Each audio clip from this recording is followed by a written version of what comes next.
কৰ্ম কৰি যোৱা, নকৰিবা আশা, গীতাই শিকাই জীৱনৰ ভাষা। শ্ৰীমদ্ ভাগৱত গীতা হৈছে হিন্দু ধৰ্মৰ আটাইতকৈ পবিত্ৰ গ্ৰন্থসমূহৰ অন্যতম। ই কেৱল ধাৰ্মিক গ্ৰন্থই নহয়, ই মানুহক জীৱনৰ উদ্দেশ্য, কৰ্ম, ধৰ্ম আৰু আত্মজ্ঞানৰ পথ প্ৰদৰ্শন কৰে। নমস্কাৰ প্ৰিয় দৰ্শক, আজি মই আপোনালোকক শ্ৰীমদ্ ভাগৱত গীতাৰ 5টা উপদেশমূলক বাণী শ্লোকসহ সৰল অসমীয়াত আগবঢ়াবলৈ প্ৰয়াস কৰিছোঁ।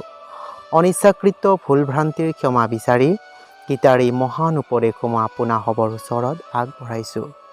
গীতাৰ শিক্ষা কেৱল মহাভাৰতৰ যুগৰ বাবেই নহয়, আজিৰ জীৱনতো ই সমানে প্ৰাসংগিক। আমি মানৱ জাতিয়ে কেতিয়াবা নিজৰ কৰ্তব্য বা জীৱনৰ লক্ষ্যৰ ওপৰত সন্দিহান হৈ পৰোঁ।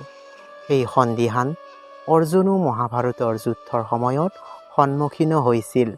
তেতিয়া ভগৱান শ্ৰীকৃষ্ণই অৰ্জুনক কিছুমান উপদেশ দিছিল, সেয়া আজিও আমাৰ জীৱনত সমানেই গুৰুত্বপূৰ্ণ। উপদেশ 1। যেতিয়া কোনো এজন ব্যক্তিৰ জীৱনত বেয়া সময় আহে, তেতিয়া সকলোৱে তাক এৰি যায় আৰু তেতিয়াই সেই ব্যক্তিয়ে আত্মশক্তিক উপলব্ধি কৰে। কুৰুক্ষেত্ৰৰ পূণ্যভূমিত অৰ্জুনে তেওঁৰ আত্মীয় বান্ধৱ আৰু গুৰুজনৰ সৈতে যুদ্ধ কৰিবলৈ গৈছে। যুদ্ধৰ পূৰ্বে তেওঁ যেতিয়া নিজৰ শত্ৰুৰ ফালে চাইছিল, তেতিয়া তেওঁ ভাবিলে যে যুদ্ধ কৰা ঠিক নহ'ব। এই সংকটৰ সময়ত অৰ্জুনে ভগৱান কৃষ্ণক নিজৰ গাড়ীৰ ৰথৰ চকা ৰখাৰ বাবে অনুৰোধ কৰিছিল।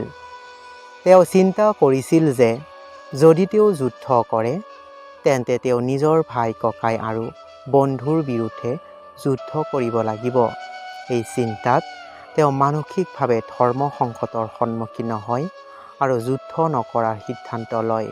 তেতিয়া ভগৱান শ্ৰীকৃষ্ণই গীতাৰ এটি শ্লোকেৰে অৰ্জুনক কয়, কৰ্মণ্যেৱাধিকাৰস্তে মা ফালেষু কদাচন মা কৰ্ম ফল হেতুৰ্ভুৰ্মা তে সংগোস্তৱ অকৰ্মণি। অৰ্থাৎ এই শ্লোকৰ দ্বাৰা ভগৱান শ্ৰীকৃষ্ণই অৰ্জুনক বুজাইছে যে জীৱনৰ নানা পৰিস্থিতিত, বিশেষকৈ কঠিন সময়ত নিজৰ কৰ্মত মনোনিৱেশ কৰা উচিত।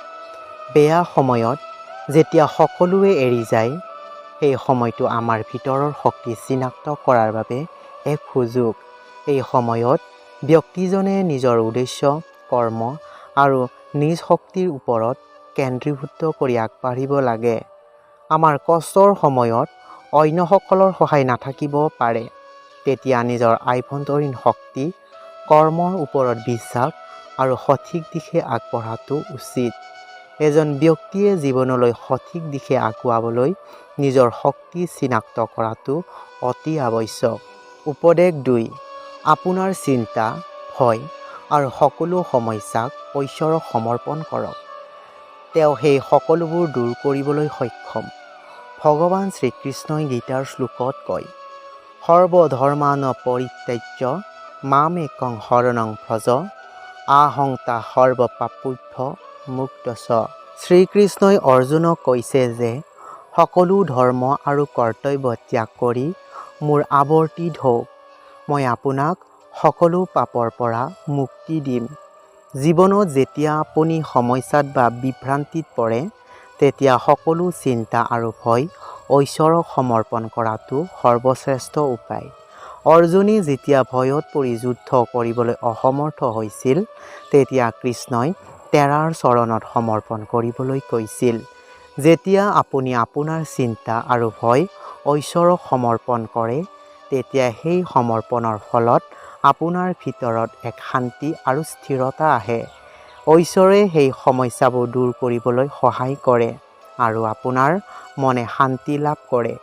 এইদৰে শ্ৰীমদ্ ভাগৱত গীতাৰ এই উপদেশে আমাক প্ৰত্যাহ্বান জনায় যে ঈশ্বৰলৈ বিশ্বাস ৰাখিলে আৰু সমৰ্পিত হ'লেই জীৱনৰ সকলো সমস্যাৰ সমাধান পোৱা যায়। উপদেশ 3। যি মানুহে নিজৰ ওপৰত বিশ্বাস ৰাখে, তেওঁহে জীৱনত সফল ব্যক্তি হ'ব পাৰে। গীতাৰ শ্লোকত শ্ৰীকৃষ্ণই কৈছে, উত্তৰাত্মা সঠিক ৰূপে সান্ধ্যাতে। এই শ্লোকৰ অৰ্থ হৈছে নিজৰ আত্মাৰ ওপৰত বিশ্বাস ৰাখি আগুৱাই যোৱা উচিত। যদিহে আপোনাৰ বিশ্বাস থাকে, তেনেহ'লে আপুনি যি লক্ষ্য ৰাখে সেইটোত সফল হ'ব পাৰে। অৰ্থাৎ আমি নিজৰ ওপৰত বিশ্বাস ৰাখিব লাগে। জীৱনত বহু বাধাৰ সন্মুখীন নহ'লেও আত্মবিশ্বাসৰ শক্তিয়ে সেইবোৰ বাধাক অতিক্ৰম কৰাৰ শক্তি প্ৰদান কৰে। কিয়নো আত্মবিশ্বাস আৰু বিশ্বাসী হৈ থাকিলে আপোনাক সফলতা আৰু আনন্দই নিবিড়ভাৱে সংযোগ কৰে। উপদেশ 4 গীতাত উল্লেখ কৰা হৈছে যে ঈশ্বৰে সকলো মানুহৰ সুখ দুখ আৰু কৰ্মক জানিবলৈ সক্ষম, কিন্তু মানুহে ঈশ্বৰক জানিবলৈ অসমৰ্থ। শ্ৰীমদ ভাগৱত গীতাৰ এটি বিখ্যাত শ্লোক বুদ্ধিৰ যুগম তিন্ত আক্ৰমে তপো বিনাশয়েন। এই শ্লোকৰ অৰ্থ হৈছে যি ব্যক্তি মায়াৰ আচ্ছন্ন হৈ পৰিছে তেওঁ ঈশ্বৰক জানিবলৈ অসমৰ্থ। উপদেশ 5 কাৰোৰে লগত বহুত বেছি মোহ আৰু আসক্তি ৰখাটো উচিত নহয়। শ্লোক যো যোগ মাছে তহৈবং সঞ্জৰত ৰাগদে সৰ মুক্তোৱা দ্ৰষ্টব্যস্ত তৰংহং। এই শ্লোকত কোৱা হৈছে যে যিসকল ব্যক্তিয়ে নিজৰ মনক নিয়ন্ত্ৰণ কৰি সমষ্টিগত স্বাৰ্থত অৱস্থান কৰে তেওঁলোক ৰাগ আৰু দেশৰ পৰা মুক্ত হৈ থাকে। কোনো বস্তু বা ব্যক্তিৰ প্ৰতি অতিশয় মোহ বা আসক্তি ৰাখিলে সেই বস্তুৰ পৰা ব্যক্তিৰ মুক্ত হ'বলৈ কঠিন হৈ পৰে আৰু ই মানুহৰ দুখৰ কাৰণ হৈ পৰে। ইমানেই নহয়, এই আসক্তিৰ দ্বাৰা ব্যক্তি নিজৰ শ্ৰেষ্ঠত্ব আৰু উদ্যমক হানি কৰে। আসক্তি বা মোহৰ পৰা মুক্ত থকাটো আমাৰ মানসিক শান্তি আৰু শ্ৰেষ্ঠত্বৰ বাবে অতি প্ৰয়োজন। প্ৰিয় দৰ্শক, আধ্যাত্মিকতাৰ ওপৰত প্ৰতিষ্ঠিত চেনেলটি আগবঢ়াই নিবলৈ আপোনাৰ সঁহাৰিৰ প্ৰয়োজন অনুভৱ কৰিছোঁ। আপোনাৰ ওচৰত এটি অনুৰোধ, ভিডিঅ'টি লাইক কমেণ্ট কৰি চেনেলটি যেন ছাবস্ক্ৰাইব কৰিবলৈ নাপাহৰে। লগতে পৰম পিতা পৰমেশ্বৰক প্ৰশংসা কৰাৰ মানসেৰে ভিডিঅ'টি অন্য আত্মীয় স্বজন বন্ধুবৰ্গলৈ শ্বেয়াৰ কৰে যেন। আপোনাৰ মংগল হোৱাৰ কামনাৰে জয় শ্ৰীকৃষ্ণ।